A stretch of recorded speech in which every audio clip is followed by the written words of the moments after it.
नमस्ते मेरे बच्चों, क्या हाल है बेटा। आई होप आप सभी लोग बहुत ही बढ़िया से होगे, मजे में होगे और अपनी स्टडी को खूब एंजॉय कर रहे होगे। बच्चों, आप सभी लोगों का आज की अपनी इस क्लास में बहुत बहुत स्वागत है।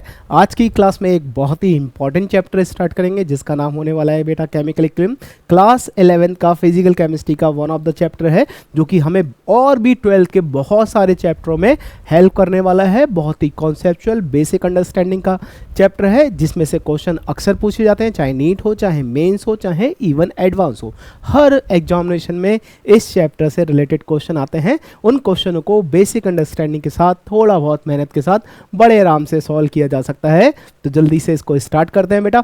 इस चैप्टर में सबसे पहले हम समझेंगे कि भाई प्रोसेस क्या है। जैसे मैं आपसे पूछूं बेटा व्हाट इज प्रोसेस, आप प्रोसेस क्या समझते हो, क्या होना चाहिए प्रोसेस। तो प्रोसेस क्या है बेटा, कोई भी चेंज हो रहा है नेचर में, ठीक है, ए कन्वर्ट हो रहा है बी में, या फिर कोई सॉलिड है वो लिक्विड में कन्वर्ट हो रहा है, उसको हम बोलते हैं प्रोसेस, एक घटना जो घट रही है। तो प्रोसेस क्या है, a process is the symbolic representation of any change. Symbols की हेल्प से हम कोई चेंज को रिप्रेजेंट करने वाले हैं।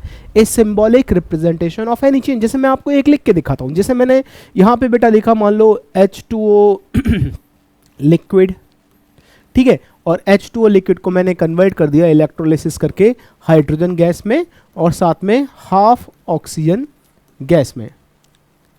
अब आप बताओ बेटा, क्या मेरे पास इस समय कहीं पे वाटर है हाथ में? क्या मैंने आपको कोई वाटर दिखाया? नहीं दिखाया। क्या मैंने इलेक्ट्रोलिसिस करके दिखाया? नहीं दिखाया।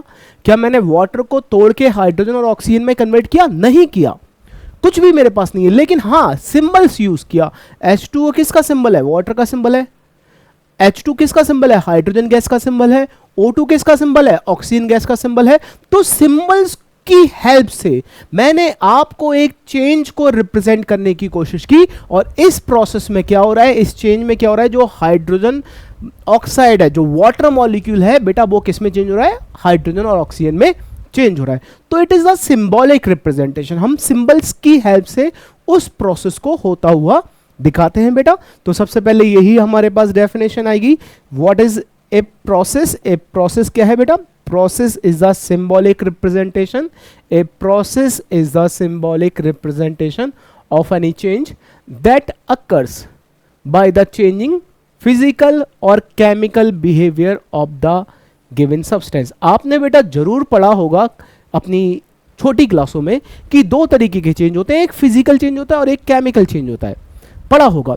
फिजिकल चेंज में क्या होता है? फिजिकल चेंज में बेटा जो भी सब्सटेंस दिया होगा उसका फॉर्मूला चेंज नहीं होगा, कुछ और चेंज हो सकता है लेकिन फॉर्मूला सेम ही रहेगा। जैसे मैं आपके सामने अगर ये लिखता हूं, जैसे मान लो बेटा मैंने आपके सामने लिखा H2O solid convert into H2O vapour. तो आप जरा सोचो बेटा, जो केमिकल सब्सटेंस वाटर यहां पे था, यहां पे भी LHS में भी मैंने क्या ले रखा है? Chemically it is water.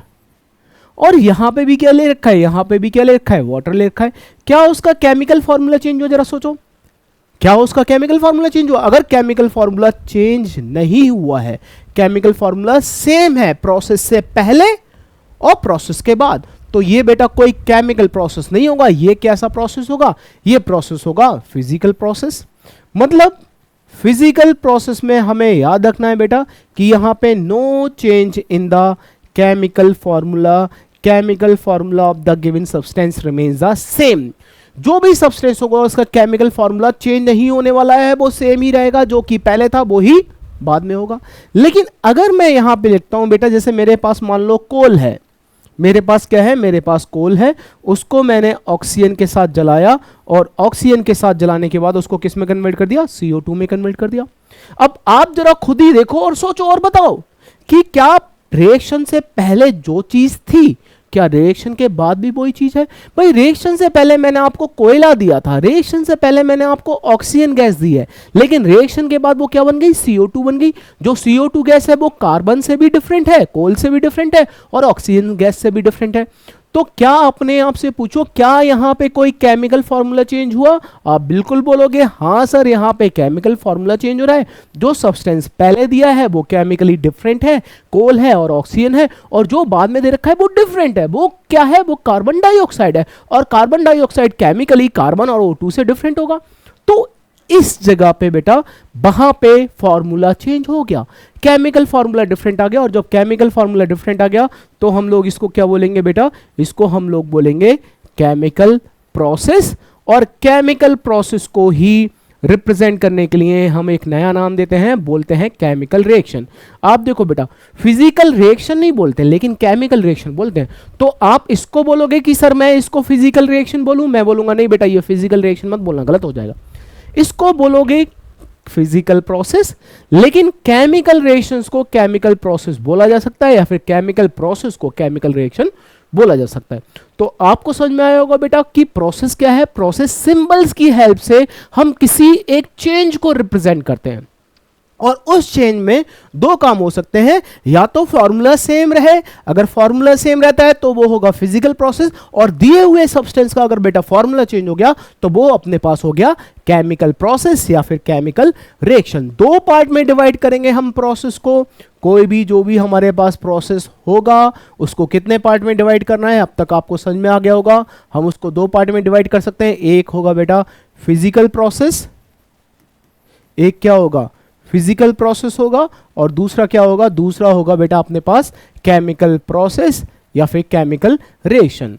तो हम इसी को थोड़ा सा डिटेल में पढ़ेंगे और ज्यादा अच्छे से समझेंगे। केमिकल प्रोसेस को केमिकल रिएक्शन भी बोल सकते हैं। इसको थोड़ा सा डिटेल में पढ़ते हैं बेटा। अब आपको सोचना है, मैं यहां से बेटा अब जो आगे वाली स्लाइड है यहां से मैं कवर करूंगा एक तरह से फिजिकल प्रोसेस को। अब हम किसको देखेंगे? फिजिकल प्रोसेस को देखेंगे। आपको किसके बारे में सोचना है? डायरेक्शन के बारे में सोचना है। डायरेक्शन मैं आपको समझाऊंगा कैसे सोचना है। जैसे मान लो बेटा कोई मेरे पास गैस है, जैसे अपने घर पे एलपीजी का सिलेंडर होता है जिससे हम लोग कुकिंग गैस होती है, जिससे हम खाना बनाते हैं, वो गैस है। वो गैस अभी सिलेंडर के अंदर है, वो गैस अभी सिलेंडर के अंदर है। फिर मैंने स्प्रे किया है, उसका बटन खोल दिया, अब वो गैस बाहर आने लगी। आप सोचो आपके पास कोई गैस वाला परफ्यूम है, आपने एक बार उसको दबाया, दबाते ही गैस क्या हो गई? बाहर आ गई। जो गैस अंदर थी वो ही गैस बाहर है, उसका केमिकल फॉर्मूला चेंज नहीं हुआ। जैसे हमारे पास जो एलपीजी का सिलेंडर होता है बेटा, जो एलपीजी गैस होती है वो मेनली क्या होती है? वो मेनली होती है ब्यूटेन। वो कौन सी गैस होती है? एलपीजी। लिक्विफाइड पेट्रोलियम गैस कौन सी होती है? ब्यूटेन होती है, जिसका फॉर्मूला क्या होता है? C4H10। ठीक है, बस क्या थी? पहले वो एलपीजी सिलेंडर के अंदर है, पहले वो एलपीजी गैस कहां है? सिलेंडर के अंदर है। फिर आपने उसमें छेद कर दिया हल्का सा, वो एलपीजी गैस सिलेंडर से निकल के बाहर आ गई। लेकिन जब वो एलपीजी गैस बाहर आई, आप बताओ बेटा क्या बाहर आते ही उसका फॉर्मूला चेंज हो गया? सोच लो पहले, क्या जो एलपीजी गैस अंदर थी वो ही एलपीजी गैस बाहर आई? क्या बाहर आते ही उसका फॉर्मूला चेंज हुआ? नहीं, अंदर भी वो ब्यूटेन है और बाहर भी वो ब्यूटेन है। यहां पे कोई भी फॉर्मूला चेंज नहीं हुआ। अगर फॉर्मूला चेंज नहीं हुआ तो ये हो गया बेटा अपना फिजिकल प्रोसेस। ठीक है, तो हम बोल सकते हैं गैस इनसाइड द सिलेंडर, और थोड़ी देर के बाद वो गैस बाहर आ गई। आप जरा दिमाग लगा के बताओ बेटा, क्या जो गैस बाहर है वो अपने आप अंदर चली जाएगी, या फिर आप बताओ ये रिएक्शन बैक डायरेक्शन में चली जाएगी? बैक डायरेक्शन का मतलब ये है जो गैस अभी बाहर आ गई है, क्या वो गैस अपने आप अंदर चली जाएगी?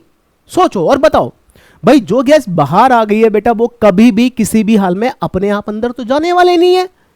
अगर वो अपने आप अंदर चली जाती तो आप बोलते सर रिएक्शन बैक डायरेक्शन में भी हो रही है, प्रोसेस बैक डायरेक्शन में भी हो रहा है। लेकिन यहां पे जो गैस है वो तो केवल एक ही डायरेक्शन में निकलना जानती है, वापस अंदर नहीं जा पाएगी अपने आप। तो इस प्रोसेस को जो कि एक ही डायरेक्शन में होगा, वो प्रोसेस बेटा जो एक ही डायरेक्शन में होगा उसको हम बोलेंगे इरिवर्सिबल प्रोसेस। इसको रिवर्स नहीं किया जा सकता। एक बार जो गैस सिलेंडर से बाहर निकल गई वो निकल गई, उसको दोबारा से अंदर नहीं भेजा जा सकता, अपने आप नहीं जाएगी। अच्छा, एक और चीज सोचो, मान लो मैंने दो गैसेस ली हैं, उन दो गैसों की मिक्सिंग कर दी। दो गैसेस ली, ऑक्सीजन और हाइड्रोजन, उन दो गैसों की मिक्सिंग कर दी। क्या मिक्सिंग करने के बाद वो गैसेस अपने आप सेपरेट आउट हो जाएंगी? सोचो, ये प्रोसेस एक ही डायरेक्शन में जा रहा है, मिक्सिंग हो गई तो हो गई, अब उसको अपने आप सेपरेट नहीं किया जा सकता। अगर अपने आप बेटा वो सेपरेट नहीं हो सकती, अगर अपने आप वो फिर से बैक डायरेक्शन में नहीं जा रही है, तो इस प्रोसेस को क्या बोलेंगे? इसको हम बोलेंगे इरिवर्सिबल प्रोसेस। मतलब फिजिकल प्रोसेस में हमने एक पहला प्रोसेस देखा बेटा, कौन सा है? Physical irreversible process. Physical irreversible process क्या होंगे बेटा? ये यूनिडायरेक्शनल प्रोसेस होंगे। ये कैसे होंगे? ये प्रोसेस यूनिडायरेक्शनल होंगे। ये प्रोसेस केवल एक ही डायरेक्शन में जाते हैं। ठीक है, ये प्रोसेस किस डायरेक्शन में जाएंगे बेटा? केवल एक ही डायरेक्शन में जाएंगे। ठीक है, जो भी फिजिकल प्रोसेस एक डायरेक्शन में होंगे उसको हम बोलेंगे यूनिडायरेक्शनल प्रोसेस या फिर फिजिकल इरिवर्सिबल प्रोसेस। ठीक है बेटा, आई होप ये समझ में आ गया होगा। फिजिकल प्रोसेस में भी हमने पहला प्रोसेस देखा, फिजिकल रिवर्सिबल प्रोसेस। यहां पे आप ऐसे समझो कि अगर हो गया तो हो गया, उसको वापस नहीं कर सकते। ठीक है, दो गैस की मिक्सिंग कर दी, मिक्सिंग हो गई तो हो गई, अब अपने आप उन दोनों को सेपरेट नहीं कर सकते। सिलेंडर से गैस निकल के एक बार बाहर आ गई, अब जो गैस बाहर है वो अपने आप अंदर नहीं जाएगी, तो ये प्रोसेस एक ही डायरेक्शन में हो रहा है। जो प्रोसेस एक ही डायरेक्शन में होगा उसको बोलेंगे बेटा फिजिकल इरिवर्सिबल प्रोसेस। ठीक है, इसके बाद आते हैं बेटा, अब जरा इस वाले के बारे में सोचिए। आप देखो बेटा, यहां पे मेरे पास वाटर है, ये जो एक आपको बाउल दिख रहा होगा, एक कटोरा दिख रहा होगा, यहाँ पे मेरे पास वाटर है, और इनिशियली ये जो वाटर के ऊपर आपको स्पेस दिख रहा है ये कैसा है? ये एम्प्टी स्पेस है, ये खाली जगह है, यहाँ पे कुछ नहीं है, एम्प्टी स्पेस है। और अब ये वाटर मैंने करीब करीब 25 डिग्री सेंटीग्रेड के टेम्परेचर पे रखा हुआ है। इस समय टेम्परेचर कितना मेंटेन किया है? 25 डिग्री सेंटीग्रेड। तो आपको याद होगा बेटा वाटर में एवोपरेशन होता है। अब एवोपरेशन कैसा होगा, क्या होता है वो बता दूं। जैसे अगर आप मान लो बेटा आपने एक जग में, एक ग्लास में पानी लिया और उसको ढक दिया किसी प्लेट से, उसको किसी प्लेट से ढक दिया, और उसको बहुत ज़्यादा टाइम के बाद आप देखोगे, उस ढक्कन को उठा के देखोगे तो उसको नीचे की साइड में आपको वाटर की ड्रॉपलेट मिलेंगी। जो पानी नीचे था वो एवोपरेट होके भाप बन के ऊपर आया, और ऊपर आके यहाँ पे जो इसके अंदर की तरफ जो एक सतह, एक सरफेस होगा, वहां पे वाटर की ड्रॉपलेट मिलेंगी, इसको बोलते हैं बेटा एवोपरेशन। तो ये ही होगा बेटा, इनिशियली हमारे पास टेम्परेचर है 25 डिग्री सेंटीग्रेड, कुछ वाटर के मॉलिक्यूल ऐसे होंगे जिनकी एनर्जी काफी ज्यादा होगी। जिन पार्टिकल की एनर्जी ज्यादा होगी वो पार्टिकल क्या करेंगे? वो लिक्विड स्टेट को छोड़ के वेपर स्टेट में आएंगे, मतलब वहां पे होने लगेगा बेटा एवोपरेशन। वहां पे क्या होगा? वहां पे होगा इनिशियली एवोपरेशन। क्या हो रहा है जरा लिख के समझते हैं बेटा। यहां पे जो हमारे पास H2O लिक्विड है वो क्या हो रहा है? वो कन्वर्ट हो रहा है H2O वेपर में। किस में कन्वर्ट हो रहा है? H2O वेपर में कन्वर्ट हो रहा है। अब क्या होगा बेटा? अब हल्के हल्के हल्के हल्के जो ये खाली जगह थी वहां पे वाटर की ड्रॉपलेट बनती जाएंगी। ये जो खाली जगह थी यहां पे खूब सारी, बहुत ज्यादा वाटर की ड्रॉपलेट इकट्ठी होंगी। ये वाटर की ड्रॉपलेट क्या करेंगी? ये जो वाटर की ड्रॉपलेट होंगी बेटा ये जाके कंटेनर की वॉल पे टकराएंगी, कंटेनर की दीवार पे जाके टकराएंगी, और जब वो कंटेनर की दीवार पे जाके टकराएंगी तो अपनी बहुत सारी एनर्जी उस दीवार को ट्रांसफर करेंगी। आप सोचो, जब भाप के पार्टिकल, वेपर के पार्टिकल कंटेनर की दीवार पे जाके टकरा रहे हैं तो टकराने में उनकी बहुत सारी एनर्जी दीवार पे ट्रांसफर हो गई। उन पार्टिकल की खुद की एनर्जी कम हो गई। जो पार्टिकल बहुत तेजी से जा रहा था और दीवार पे जाके टकराया, जब वो दीवार पे जाके टकराया तो उसने बहुत सारी अपनी एनर्जी दीवार को ट्रांसफर कर दी, लेकिन उसकी खुद की एनर्जी कैसी हो गई? कम हो गई बेटा। अगर उसकी खुद की एनर्जी कम हो गई तो वो ठंडा हो गया भाई, उसकी एनर्जी कम हो गई तो वो ठंडा हो गया, और अगर वो ठंडा हो गया तो ठंडा होने पे भाप किस में कन्वर्ट होती है बेटा? लिक्विड में कन्वर्ट होती है, नहीं होती है? जब अगर आप भाप को ठंडा करोगे तो भाप ठंडी होकर लिक्विड ही तो बनेगी। तो अब हमें यह सोचना है, हल्के हल्के हल्के हल्के यहां पे वेपर के मॉलिक्यूल बढ़ते जा रहे होंगे।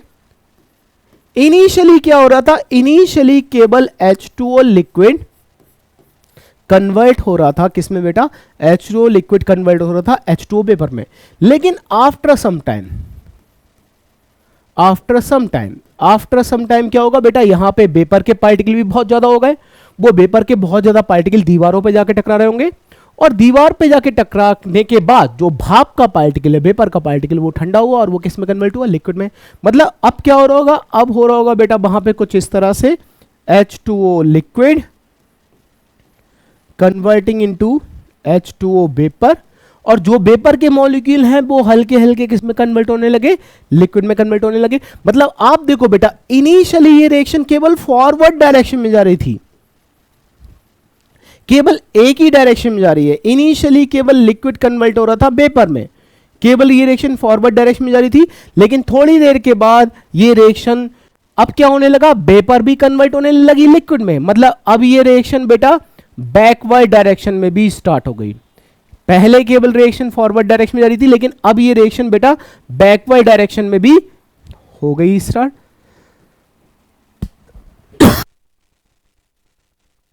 अगर ये रिएक्शन बेटा बैकवर्ड डायरेक्शन में भी हो रही है तो अब बताओ बेटा ये क्या बाई डायरेक्शनल हो गई। जब वो एक डायरेक्शन में हो रही थी तो हमने उसको यूनी डायरेक्शनल बोला। यूनी मतलब क्या होता है, वन डायरेक्शन। लेकिन अब तो ये रिएक्शन दोनों डायरेक्शनों में हो रही है, फॉरवर्ड डायरेक्शन में भी हो रही है, बैकवर्ड डायरेक्शन में भी हो रही है, तो क्या इस रिएक्शन को बाई डायरेक्शनल रिएक्शन बोलेंगे? हाँ जी। इस पॉइंट के बाद अब हम बोल सकते हैं भाई रिएक्शन फॉरवर्ड डायरेक्शन में भी हो रही है और रिएक्शन बैकवर्ड डायरेक्शन में भी हो रही है। मतलब ये रिएक्शन जो हो गई ये बाई डायरेक्शनल रिएक्शन हो गई। कैसी हो गई बेटा? ये बाई डायरेक्शनल रिएक्शन, या फिर हमें बोलना चाहिए बाई डायरेक्शनल प्रोसेस हो गया। अभी क्या होगा बेटा? अभी एवोपरेशन तेजी से हो रहा होगा। एवोपरेशन बहुत ज्यादा तेजी से हो रहा होगा। बहुत सारे वाटर के मॉलिक्यूल वेपर में कन्वर्ट हो होंगे, लेकिन वेपर के मॉलिक्यूल अभी वाटर के मॉलिक्यूल के कंपैरिजन में कम है। तो वेपर के मॉलिक्यूल वाटर में कन्वर्ट तो हो रहे होंगे लेकिन कम रेट से। मतलब इस समय क्या होगा? इस समय बेटा rate of evaporation, rate of evaporation is higher than rate of condensation. rate of condensation, evaporation का रेट ज्यादा है, कंडेंसेशन का रेट कम है। या फिर आप इसको एक और इजी लैंग्वेज में लिखना चाहें तो आप लिख सकते हो कि भाई जो रिएक्शन लेफ्ट टू राइट होती है उसको फॉरवर्ड डायरेक्शन बोलते हैं, और जो राइट टू लेफ्ट होती है उसको बैकवर्ड डायरेक्शन में बोल सकते हैं।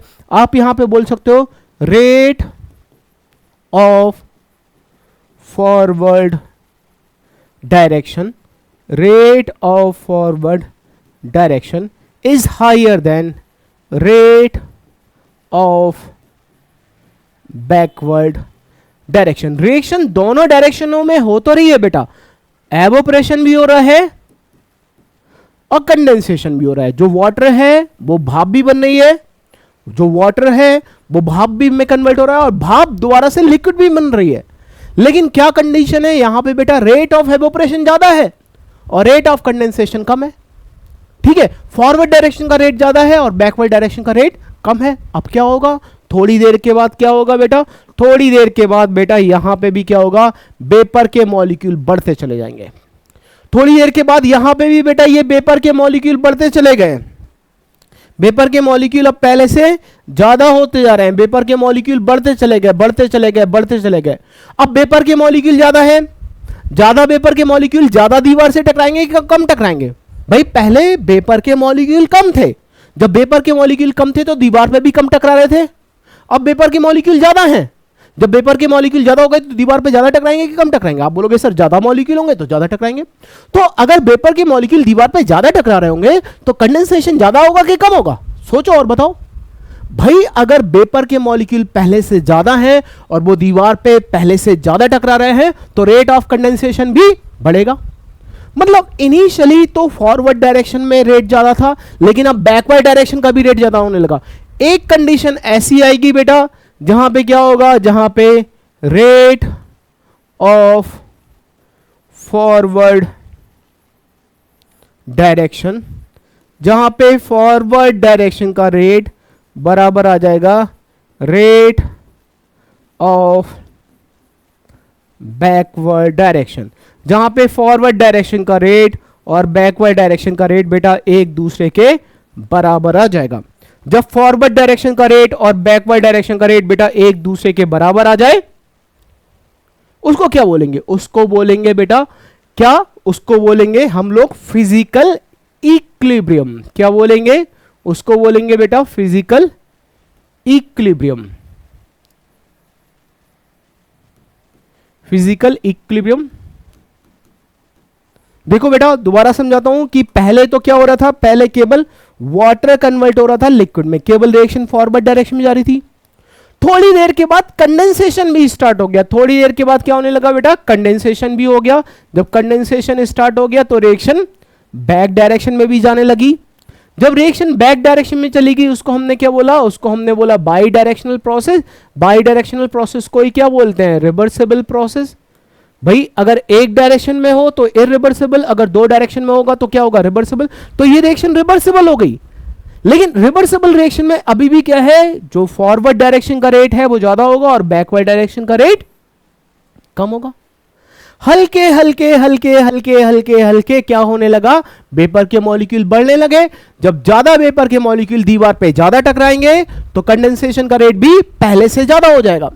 एक टाइम आएगा, उस टाइम पे क्या होगा, जिस रेट से एवोपरेशन हो रहा है उसी रेट से कंडेंसेशन होगा। जिस रेट से एवोपरेशन हो रहा है उसी रेट से कंडेंसेशन हो रहा है, मतलब रेट ऑफ फॉरवर्ड डायरेक्शन और रेट ऑफ बैकवर्ड डायरेक्शन बराबर आ गए।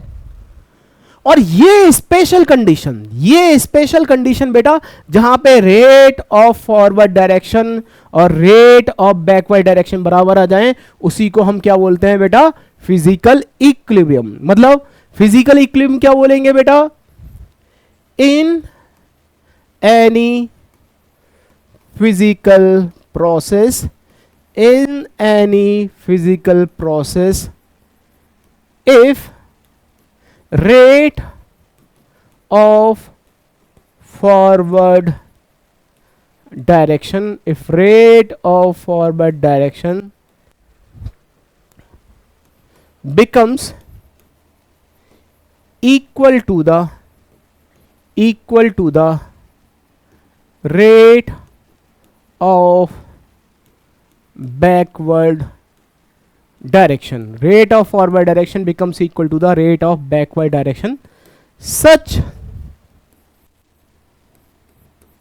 condition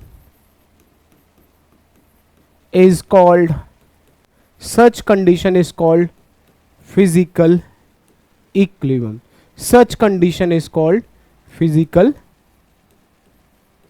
equilibrium. ये बेटा हमारे पास फिजिकल इक्विलिब्रियम की डेफिनेशन आ जाएगी। फिजिकल इक्विलिब्रियम का मतलब क्या है बेटा, रेट ऑफ फॉरवर्ड डायरेक्शन और रेट ऑफ बैकवर्ड डायरेक्शन एक दूसरे के बराबर हो गए हैं। तो आपने बेटा समझा होगा कि क्या चीज है, कि भाई पहले क्या होगा, पहले ए इनिशियली केवल ए कन्वर्ट हो रहा होगा बी में, ठीक है। फिर क्या होगा, हल्के हल्के हल्के हल्के हल्के बी जो है ये भी स्टार्ट होगा कन्वर्ट होना ए में, ठीक है। पहले केवल ए बी में कन्वर्ट हो रहा होगा, फिर बी जो बना है वो भी हल्के हल्के ए में कन्वर्ट होना स्टार्ट होगा। इस पॉइंट पे आके यहां पे आप बोल सकते हो इनिशियली जो रिएक्शन है सर, वो रिएक्शन कैसी है, इनिशियली जो रिएक्शन है वो इरिवर्सिबल है। और इस पॉइंट पे आके रिएक्शन कैसी बन गई, इस पॉइंट पे आके जो रिएक्शन थी वो रिवर्सिबल बन गई।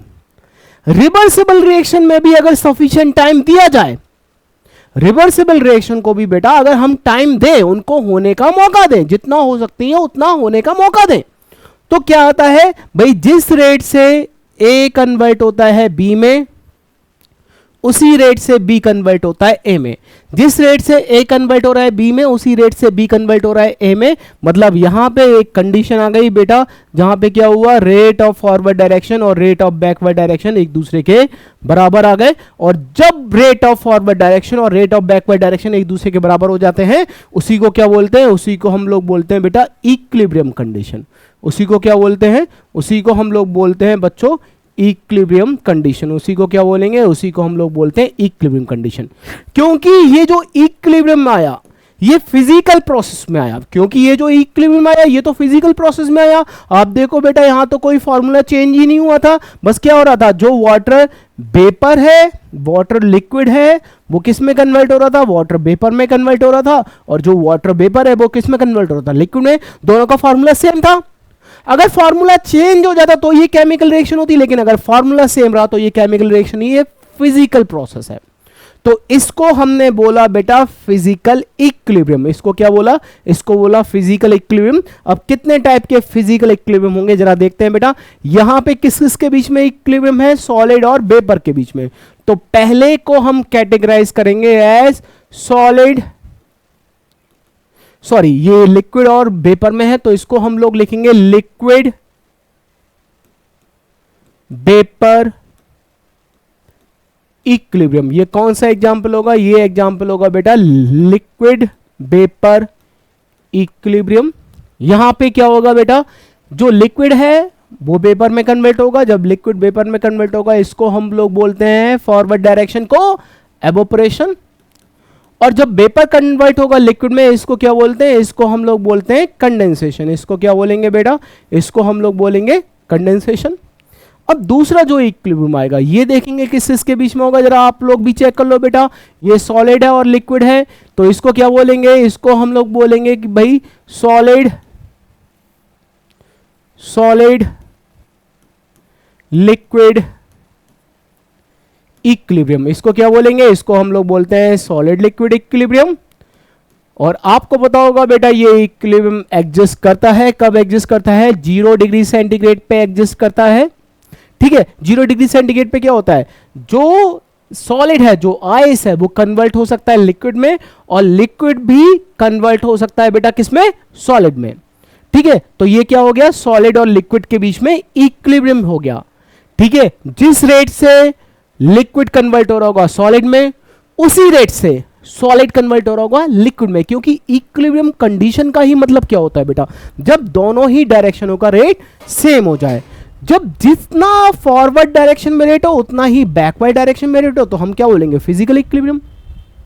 अब यहां पे आप देखो बेटा, फॉरवर्ड डायरेक्शन को क्या बोलते हैं, मेल्टिंग। जब सॉलिड कन्वर्ट हो लिक्विड में तो उसको क्या बोलते हैं, मेल्टिंग। और जब लिक्विड कन्वर्ट हो रहा है सॉलिड में तो इसको हम क्या बोल सकते हैं, इसको हम बोल सकते हैं सॉलिडिफिकेशन। इसको क्या बोल सकते हैं, इसको हम लोग बोल सकते हैं बेटा सॉलिडिफिकेशन, या फिर in case of formation of ice इसको आइसिंग भी बोल सकते हैं। अब बेटा अगला क्या आएगा, अगला आएगा सॉलिड और वेपर इक्विलिब्रियम। इसको लिखते हैं, ये थर्ड कैटेगरी का हो गया। थर्ड कैटेगरी का कौन सा हो गया, सॉलिड एंड गैस या फिर वेपर इक्विलिब्रियम।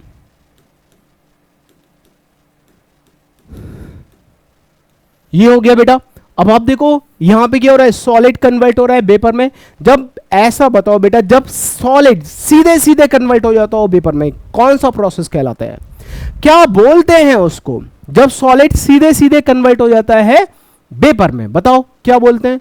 जब सॉलिड सीधे सीधे कन्वर्ट हो गया वेपर में उसको क्या बोलते हैं, उसको बोलते हैं बेटा सब्लिमेशन। उसको क्या बोलते हैं, उसको बोलते हैं सब्लिमेशन। इसको क्या बोलेंगे, इसको बोलेंगे सब्लिमेशन।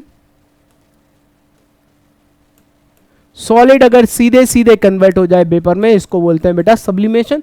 और अगर वेपर सीधे सीधे सॉलिड में कन्वर्ट हो जाए, अगर वेपर सीधे सीधे सॉलिड में कन्वर्ट हो रहा है, इसको क्या बोलते हैं, इसको बोलते हैं बेटा अपन लोग फ्रॉस्टिंग। इसको क्या बोलते हैं, इसको अपन लोग बोलते हैं फ्रॉस्टिंग। जैसे इससे रिलेटेड एक वर्ड बताऊं, आपने अपना रेफ्रिजरेटर, आपके घर पे जो फ्रिज है उसका अगर आप आइस चैम्बर खोल के देखोगे तो वहां पे बहुत सारी बर्फ जमी होती है, दीवारों पे बहुत सारी बर्फ जमी होती है। तो उस बर्फ को छुटाने के लिए आप क्या करते हो, उस बर्फ को छुटाने के लिए हमारे पास रेफ्रिजरेटर में एक बटन होता है जिसको बोलते हैं डिफ्रॉस्टिंग। हम फ्रिज को क्या करते हैं, हम डिफ्रॉस्टिंग का बटन दबाते हैं, उससे डिफ्रॉस्ट होता है। मतलब वो आइस जो कि फ्रॉस्टिंग के थ्रू जमा हुआ हो, वो आइस जो कि फ्रॉस्टिंग के थ्रू जमा हुआ हो उसको रिमूव करने को क्या बोलते हैं, डिफ्रॉस्टिंग। तो यहां पे बेटा आपने ये वर्ड जरूर सुना होगा। ठीक है, इसके बाद नेक्स्ट चलते हैं बेटा। ये सॉलिड, ये शुगर सॉलिड है, पानी में घोल दिया, वो शुगर का सॉल्यूशन बन गया। तो इसको क्या बोलेंगे, इसको हम लोग बोलते हैं बेटा solid solution, solid solution equilibrium. इसको क्या बोलेंगे, इसको हम लोग बोलेंगे बेटा सॉलिड सॉल्यूशन इक्विलिब्रियम। ठीक है, यहां पे आप देखो बेटा, आपने पानी को शुगर में डिसॉल्व कर दिया, और अगर जरूरत से ज्यादा कर दोगे तो बेटा एक टाइम पे क्या होगा, जो शुगर वाटर में है वो भी प्रेसिपिटेट हो जाएगी, क्रिस्टलाइज हो जाएगी। तो जब शुगर को पानी में घोला तो उसको क्या बोलते हैं, डिसोल्यूशन। तो फॉरवर्ड डायरेक्शन को हम लोग बोलेंगे क्या बेटा, डिसोल्यूशन, डिसोल्यूशन। और बैकवर्ड डायरेक्शन को क्या बोलेंगे, बैकवर्ड डायरेक्शन को बोलेंगे क्रिस्टलाइजेशन, या फिर इसको बोल सकते हैं प्रेसिपिटेशन। इसको क्या बोल सकते हैं? इसको बोल सकते हैं प्रेसिपिटेशन। अगला क्या होगा बेटा? अगला होगा अपने पास CO2 gas converting into CO2 aqueous. आपने बेटा ध्यान दिया होगा जब हम फ्रिज में रखी हुई थम्स अप की बोतल खोलेंगे तो थम्स अप का वो जो कैप होगा उसको हटाते ही अंदर से बुलबुले निकलने लगते हैं। वो बुलबुले किसके होते हैं बेटा? कभी सोचा वो बुलबुले किसके होते हैं? वो होता क्या है बेटा? कार्बोनेटेड बेस सॉफ्ट ड्रिंक में, कार्बोनेटेड बेस सॉफ्ट ड्रिंक जैसे सोडा वाटर हो गया, Pepsi, Thums Up, Coke, Sprite, Dew, ये सब हो गई, इनका ढक्कन हटाते ही अंदर से बुलबुले निकलने लगते हैं। वो जो बुलबुले होते हैं वो किसके होते हैं बेटा? उनके अंदर CO2 गैस डिसॉल्व होती है। उस कोल्ड ड्रिंक में CO2 गैस डिसॉल्व होती है जो ढक्कन खोलते ही अंदर से निकलने लगता है। तो इसका मतलब CO2 गैस वाटर में डिसॉल्व थी, क्योंकि वो वाटर में डिसॉल्व थी तभी तो निकल रही है। अगर CO2 गैस वाटर में होती नहीं तो निकलती कहां से?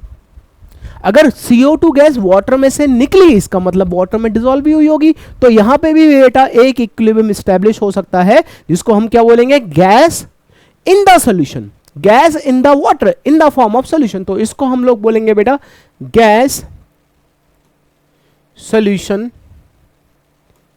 इक्विलिब्रियम। इसको क्या बोलेंगे? इसको हम लोग बोलेंगे बेटा गैस सॉल्यूशन इक्विलिब्रियम। ठीक है, अब आप जरा सोचो पहले वाले प्रोसेस को क्या बोलेंगे? जब गैस डिसॉल्व हुई वाटर में तो बेटा इसको सिंपल सा मैंने आपको अभी नाम बताया था, इसको बोलते हैं डिसॉल्यूशन, डिसॉल्व हुई। लेकिन वो जो गैस, आपने थम्स अप का कैप खोला, थम्स अप के कैप खोलते ही अंदर से जो गैस डिसॉल्व थी वो निकलने लगी बुलबुले की फॉर्म में। अब आप जरा नाम सोचो, जो गैस डिसॉल्व है थम्स अप में अगर वो निकलने लगे, जैसे आपने देखा होगा कई बार लोग शैंपेन खोलते हैं तो बहुत सारा उसमें से झाग निकलने लगते हैं, गैसेस निकलने लगती हैं। ठीक है, कोई लोग बियर खोलते हैं तो भी ऐसा होता है। इवन आप लोग अगर थम्स अप कोक खोलते हो तो भी वहाँ पे होता है। उस प्रोसेस को क्या नाम देते हैं? जरा सोचो और बताओ और कमेंट करना। उस प्रोसेस को बोलते हैं बेटा एफरवेसेंस। उसको क्या बोलते हैं? उसको हम लोग बोलते हैं एफरवेसेंस। ठीक है बेटा, तो rate of dissolution when become equal to the rate of effervescence, we have the example of gas solution equilibrium. अगला आते हैं बेटा, ये होता है ट्रिपल पॉइंट ऑफ वाटर। यहां पे तीनों स्टेट एक साथ एग्जिस्ट करती हैं। Triple point of water, triple point of water, यहां पे तीनों सॉलिड, लिक्विड, गैस एक साथ एग्जिस्ट करती हैं, एक साथ इक्विलिब्रियम में एग्जिस्ट करती हैं। तो इसको हम बोलेंगे सॉलिड, लिक्विड, गैस इक्विलिब्रियम। ये ट्रिपल पॉइंट होता है वाटर का, जहां पे बेटा सॉलिड स्टेट भी एग्जिस्ट करेगी, लिक्विड स्टेट भी और वेपर स्टेट ही भी, तीनों स्टेट एक साथ ही एग्जिस्ट करती हैं। ठीक है बेटा, तो कितने टाइप के मैंने आपको फिजिकल इक्विलिब्रियम बता दिए बेटा, जरा देखते हैं। मैंने आपको पहला इक्विलिब्रियम बताया H2O liquid convert into H2O vapour.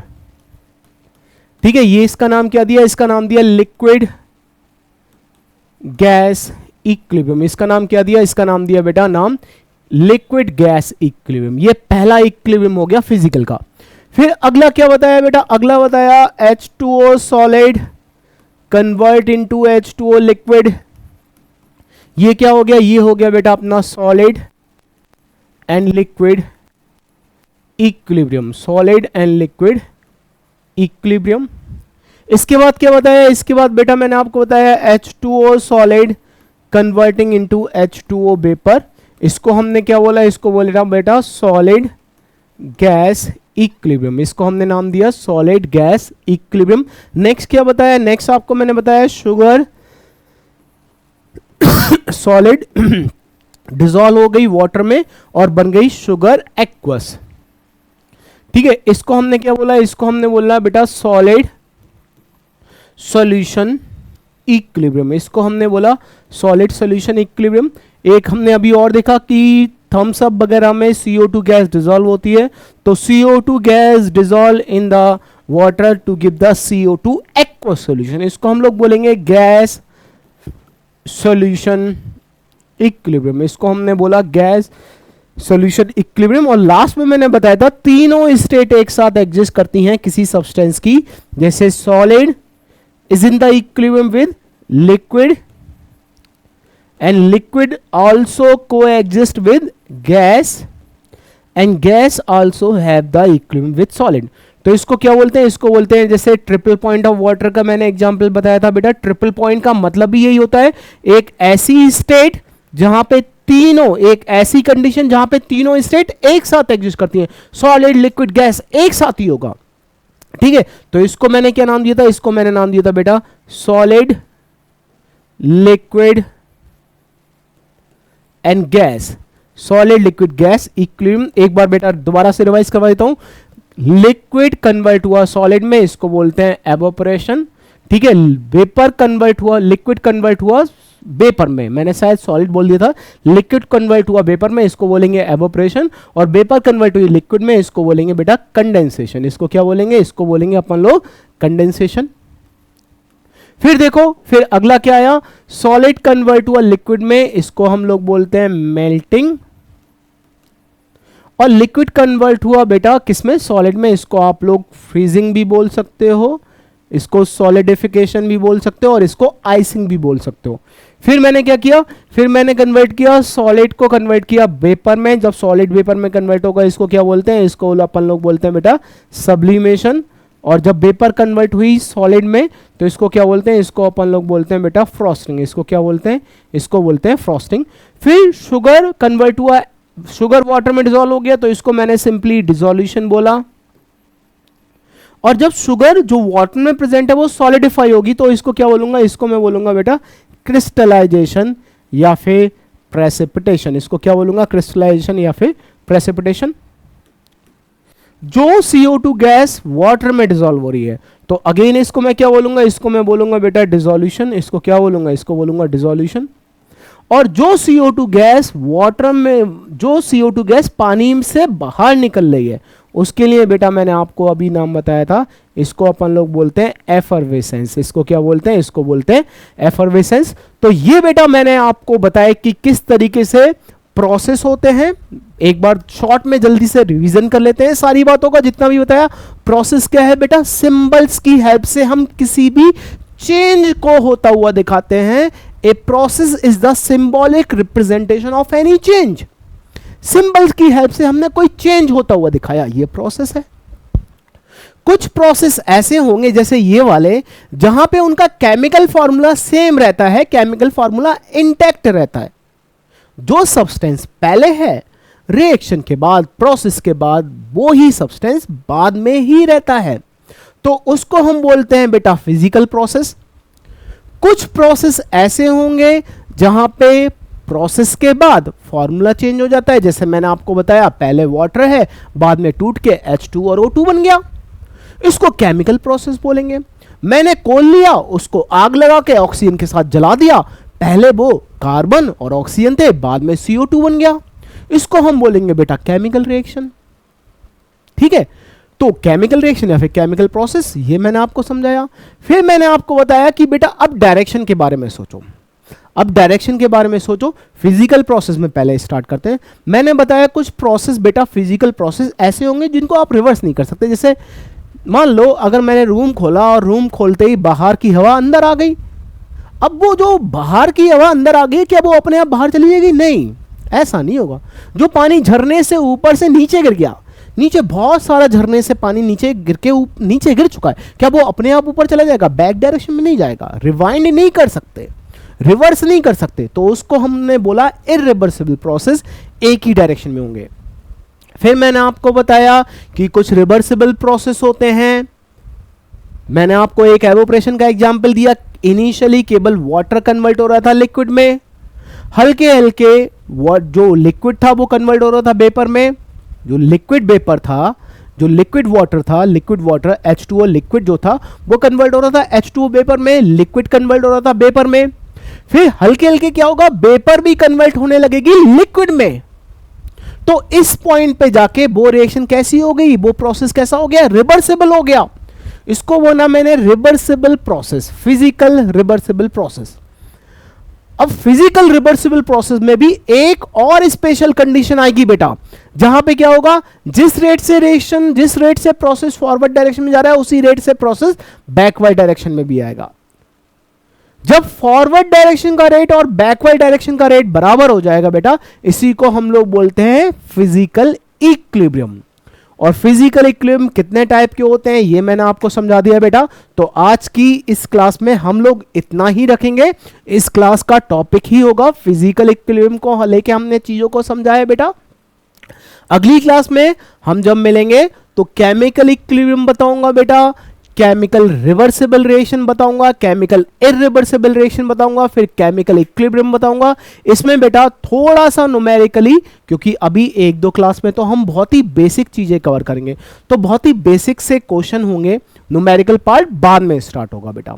तो स्टार्टिंग में चैप्टर को अच्छे से कॉन्सेप्चुअली पढ़ना है, ध्यान से पढ़ना है। जो भी डाउट आए उसके बारे में कमेंट करना बेटा। अगर आप एक क्वेश्चन पूछोगे, बिलीव मी मैं 5 आंसर देने लायक हूं, मैं कैपेबल हूं आपको आपकी सारी क्वेरी सॉल्व करने के लिए। बस आपको क्या करना है बेटा, कोई भी दिमाग में जो भी बात आए उसको कमेंट में जरूर लिखना है। बिलीव मी, आप जो भी कमेंट करते हो आपको आपका रिप्लाई, आपको आपका आंसर 110% मिल जाएगा। तो अब मिलेंगे बेटा अपनी अगली क्लास में। आज के लिए बेटा इतना ही रखते हैं। आज की इस क्लास के लिए बेटा thank you and goodbye प्यारे बच्चों।